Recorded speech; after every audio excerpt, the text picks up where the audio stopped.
Hi guys, welcome to my channel. It's Cecilia here. I'm here with an update regarding my bariatric journey. The last time I posted, I had met with the nurse and I was due to meet with the psychologist and the dietitian. So with those three visits, basically they wanted to know what my weight was at the time and my height.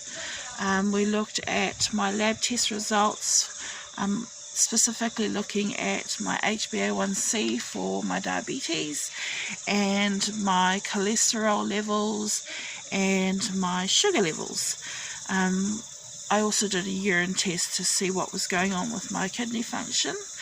So everything was okay, it was on track at the time.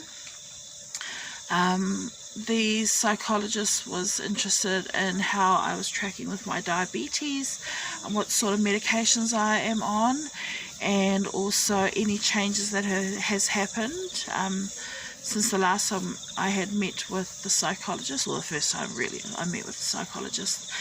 And I told her that there had been some changes. I've had a reduction in medication. And also she wanted to know what my sugar levels were like when I do my test, my finger prick. The other things that we looked at was my mental health. They wanted to know what meds I was on, how I'm doing with my therapy, and also my care plan. They wanted to know if I had one, and what is helpful for me. Then there was talk and awareness around basically food, just letting me know that you do realize you're not going to be able to eat as much food, and that hydration is really important. Sorry about the truck going by. And also the importance of regular exercise before and after surgery, and it has to be something that I do for the rest of my life, basically, even with or without the surgery. And I was encouraged to lose weight before my surgery. There wasn't a goal weight to get to, but that I make good changes in in the way that I eat and my exercises. The last thing they wanted was for me to build unhealthy weight loss habits where you lose lots and lots of weight and then you just put a whole heap more back on, which is actually the pressure I put on myself before having these meetings. Was I was trying to lose weight. I did lose quite a bit of weight, and then I couldn't maintain that weight loss. So it was good to have that conversation with the psychologist. And so then I went on to meet with the surgeon, and she wanted to know why I wanted surgery. What was my why? So I told her it was to be healthy, it's to be around for my children, and also to reduce future health complications that go with poor diabetes and mental health and cholesterol and liver health, not looking after it. So when it was described to me all the things that I had to look forward to if I didn't do anything about it, that was a big turn off.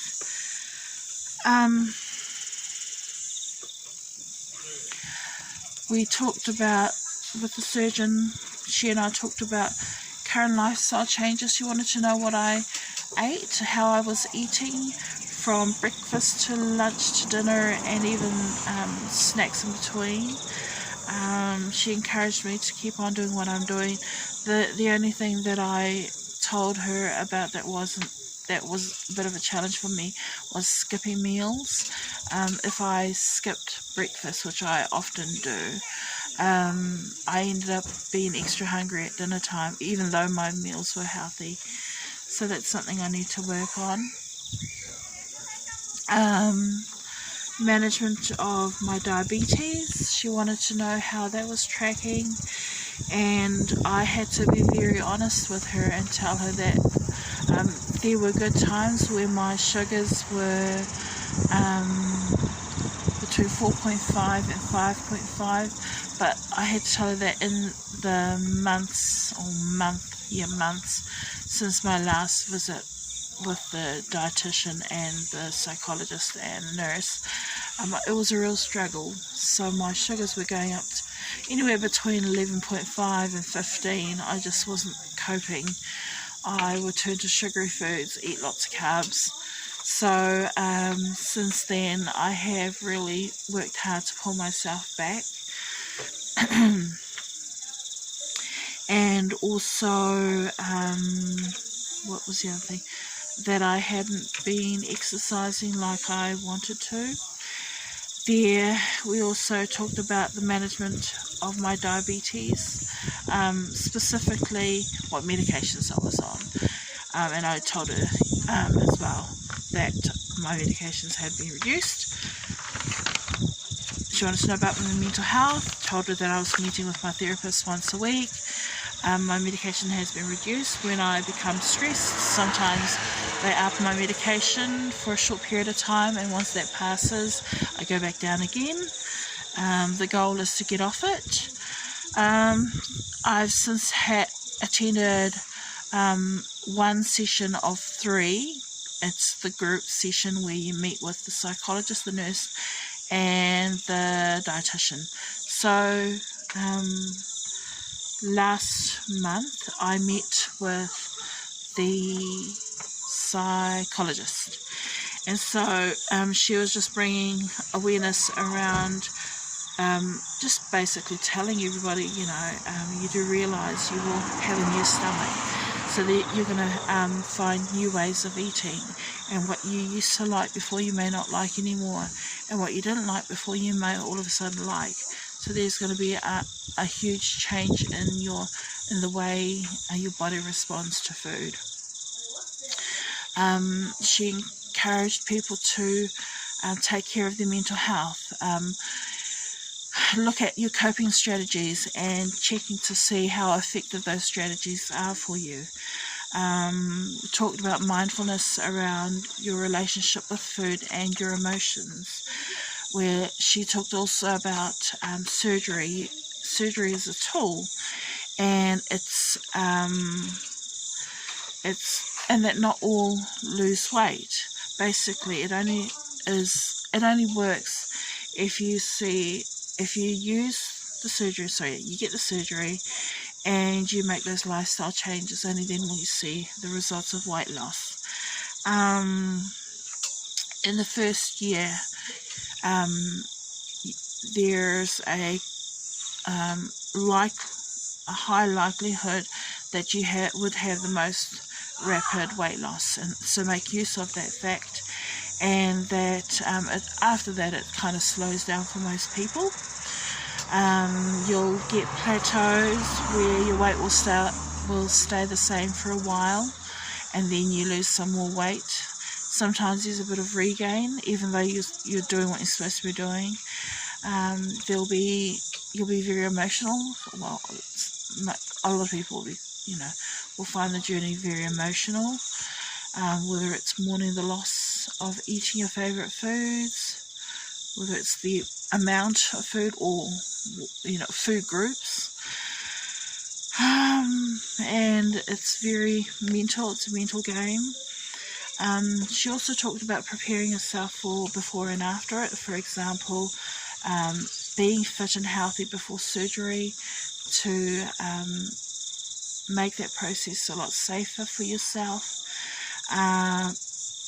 Being fit and healthy afterwards, taking time off work or studies after you've had the operation to recover, preparing meals beforehand before your operation, because the last thing you want to do is cook in the week or 2 after you've had your operation. It's good if you have someone to help you at home, especially if you have young children. What else? there need to be changes in behaviour, thoughts and feelings. So for example, if you usually treat anxiety with food, to look at swapping it out for things like journaling or going for a walk or having a hot bath, or even just picking up your phone and calling a friend or a relative. So that's what we discussed in the last few months since I last posted. As for me, it's been a real struggle. Not gonna lie, I don't know, I kind of hit a wall. I had all these huge ideas of what I wanted to do and how I wanted to do it, but actually doing it was a whole nother story. I think I just overwhelmed myself. I over prepared myself. I would stay up nights planning what I was going to eat for weeks in advance, and I did meal planning. So and I was just tired, so I took a bit of time out, and rather than hitting the books again, it was a matter of actually doing what I had planned. I had planned, but in the meantime that pressure led me to overeating, not sleeping properly, skipping meals, reaching for sugary things. I think my go-to in the last 2 months was chocolate. Not so much fizzy drinks, but chocolate was definitely my friend. And it's funny because for most of my life chocolate wasn't a big thing. I'd have things like chocolate ice cream and chocolate cake, but chocolate was not a thing for me. So it was definitely my friend. That's a bad word, my friend, but actually it was an enemy to my body. So my sugar levels weren't the best. I'm okay now. I've been trying to start living in the moment rather than planning ahead of time and being left behind. I've just started my studies. I'm studying mental health and well-being. Health and well-being, and specifically mental health and addictions. So it's only been 2 days since I started the course, and I'm really happy. I'm on track for what I should be doing, what I plan to be doing, and I've really just got to power through and make sure I'm eating. So far, because we're in lockdown, all our learning's been online, and I thought that being at home would be a huge distraction for me because I have 5 kids and the house can be quite noisy, but it hasn't been too bad. I've been able to mentally block it out and block the noise out to just focus on my work. And same thing for myself. I've been able to eat properly over the last 2 days. So I'm just going to take it day by day. One thing I found, I forgot to mention, we talked about in the group session, was we were told to monitor what we eat. I was monitoring what I ate, and sometimes I'd do it at the end of the day, or like tomorrow, for example, I would do log today's. But I find that's not really useful for me. I still forget what I ate. So now, as of today, I've started by having a meal and then going to my diary and logging what I ate for the day, because it's a pain trying to remember what you ate, and I couldn't believe how hard it was to remember what I did in a day. So I've got a lot of learning to do, and a lot of, developing, I suppose, to do.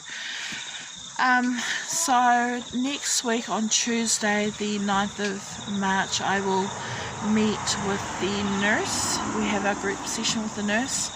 We got the text to say our meeting will go ahead despite COVID issues. That's my son in the background and the cat. So I look forward to meeting with them and see what they have to say, and I will give you an update. So as for me, I'm kind of looking at this part of my journey as a restart. I feel like I'm in a better frame of mind. I'm not a person to give up, and I will keep using my journals to help me in my journey. So I will keep you posted. See you next time. Bye.